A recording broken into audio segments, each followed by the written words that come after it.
ಮಾಡ್ತೀವಿ ಅಂತೇಳಿ. ಯಾಕೆ ಈಗಾಗಲೇ ಡಿ ಗ್ರೂಪ್ ನೌಕರರಂತ ತಗೊಂಡಾಗ ಅವ್ರನ್ನ ತೆಗೆದು 8,000 ಆಶೆಗಳನ್ನು ತುಂಬಿದ್ರ ಅವ್ರನ್ನ ತೆಗೆದಂಗ ನಮ್ಮ ಆಶೆಗಳನ್ನ ತೆಗಿಬಾರ್ದು ಅನ್ನೋದು ಯಾವ ಮಾತ್ರ ಇವ್ರದ 1 ವರ್ಷ ಕೆಲಸ ಮಾಡ್ಕೊಂಡು.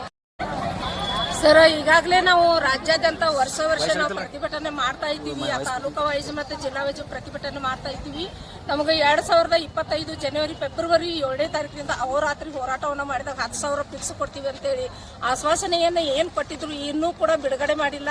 ಅದನ್ನು ಬಿಡುಗಡೆ ಮಾಡಬೇಕು. ತೆಲಂಗಾಣದೊಳಗೆ ಡಿ ಗ್ರೂಪ್ ನೌಕರರೆಂದು ಪರಿಗಣಿಸಿದ್ದಾರೆ. ಅದನ್ನು ನಮ್ಮ ಎಲ್ಲ ಆಶಾ ಕಾರ್ಯಕರ್ತರಿಗೆ ಪರಿಗಣಿಸಬೇಕು.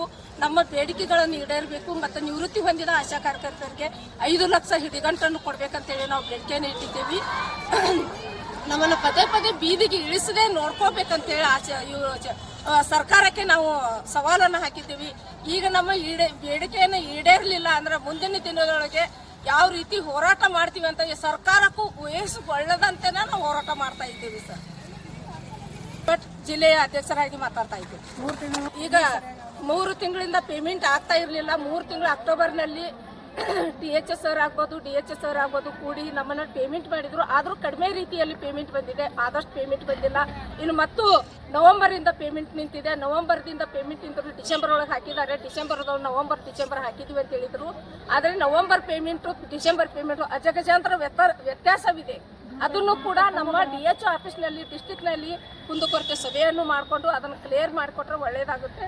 ಅದು ಯಾಕೆ ಮಾಡಿದ್ರು ಅನ್ನೋದನ್ನು ನಾವು ಡಿಸ್ಟಿಕ್ ಮಂತ್ರಿ ಅವ್ರನ್ನ ಕೇಳಕ್ಕೆ ನಾವು ಅರ್ಹರಿದ್ದೀವಿ.